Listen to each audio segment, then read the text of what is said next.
Where'd you buy that sweater, Walmart? Got it out of your closet. Yeah, boy. Sure. Cause Pine Out just put the M on there.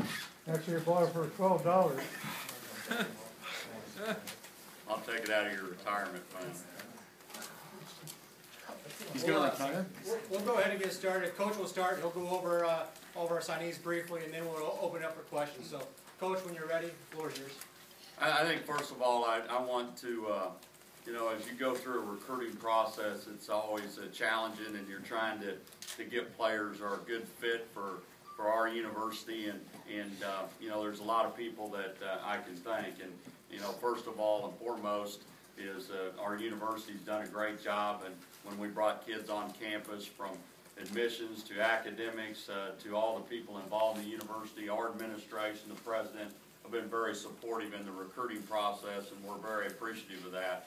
And it takes, you know, when you're recruiting young people, their impression when they come to your university is very important, and how the state perceives it. So I also appreciate everybody's support in the state and helping us through this process. It's been lengthy. Our coaches have done an outstanding job. I appreciate their hard work and all the people that are surrounded with our football program, because there's many to get things done in the recruiting. And as we speak now, we're already into the junior class and doing things. So it never, somebody asked me, hey coach, you know, what did you do today after you got that? We're recruiting as we speak. So it just doesn't stop. But as far as our recruiting class goes, and I think probably the best thing to do is I'll answer any questions. And I think you go in and you look at specific needs that you need to make your football program better. You know, a year ago we sat here and we lost 7 defensive backs, scholarship defensive backs, and I mean, that's a lot of defensive backs. And we had to replace those kids, and you know, sometimes you get lucky and sometimes you don't. I told you, they're all paper tigers until they come through academics and go play, but we were fortunate to hit the jackpot in the secondary. I mean, our kids did a really good job. We have to do that in this class at linebacker, and you know, we recruited. On our board, we had about 8 or 9 linebackers. This is our target. This is who we're going to go after. We're very fortunate that we were able to get 5 of those young men. You know, we lost a couple guys late in the pursuit. We lost a kid to LSU. We lost a kid to South Carolina. But we were actually right in the race on a couple of those kids. A couple of these that, you know, Devondre Campbell is a young man. I didn't know if he would commit today or not. You know, we had him committed, but I wasn't sure. And so we had to go up to the last day on a couple of them. But our linebacking core, I really feel good about addressing that need. I felt we needed some ball catchers at receiver, and guys that sure-handed, could catch the ball and could run well, help that area. You know, from a defensive line standpoint, you never can recruit enough defensive linemen. And I think we did a good job there. We need to address our kicking and specialist situation. We got a kicker-punter combination that's, you know, I mean, it's according to who you listen to. You know, the best, second best. You know, I don't know. He's good, and so we feel like we've you know, helped ourselves there.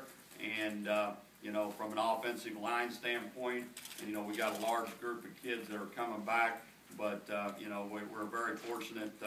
You know, getting Alex Mays, a young man that kind of sums up our class through a long time of recruiting and a long building relationship.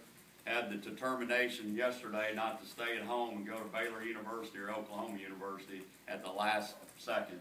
And he hung in there, and that really has to do with Coach Linegrover and the relationship you built with that family and getting in that home and doing your job. So it was a challenging recruiting class because we had to recruit against a lot of good people, and we were fortunate enough to, you know, for the most part, be successful. And as I told some of our administration today, I could have came in here and 3 or 4 things could have went the other way, and they did, and they went our way, and that's a good thing for us. So again, until we get them here, they go through the transition.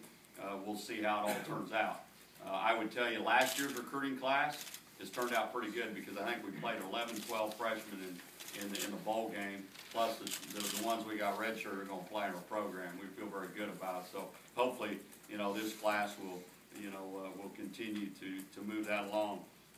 We did bring 4 kids in at semester, a couple high school youngsters. Chris Strevler is already here working out with our program. And I can only tell you, because I've been gone on the road, that our strength coaches and our people are tremendously excited about his ability. He can really run, and he's a good athlete, a student of the game, and I think that's a tremendous. He can play quarterback, but he's also athletic enough to play receiver. We had him in camp, so that's one we knew exactly what we're getting. Damian Wilson, we needed a big Mike linebacker, and certainly in the Big Ten. And Damian, I think they've got him at 245. He's probably about 255 actually. We need to get him down a little bit, but he's a very, very, again, athletic, gifted kid that can really run, and was a Defensive Player of the Year, National Junior College Defensive Player of the Year. So he has some ability.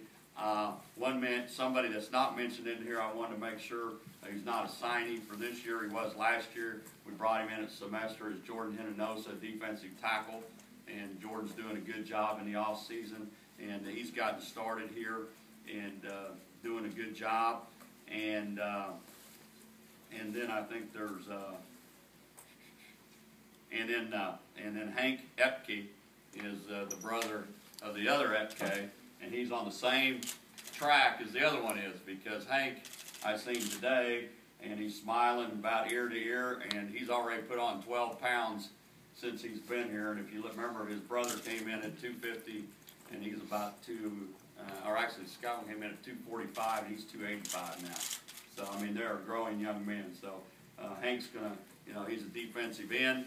He's got great length. He's 6'4", 6'5", one of those guys that could come off the edge and is going to get bigger and stronger and faster. And again, family bloodlines there. I think the one thing I will tell you about this class, 90% of it, there's some type of connection between the coaches, the coaching staff, or a connection with Minnesota. Even if it's an out-of-state kid, it's somebody that may have family here or something here, it's helped us in that process. So there's a lot of Minnesota people out there, and there's a lot of related Minnesota people out there throughout the country. So the relationships certainly helped us in some of this recruiting process. So with that, I'll take any questions at this particular time. Is there one guy that you're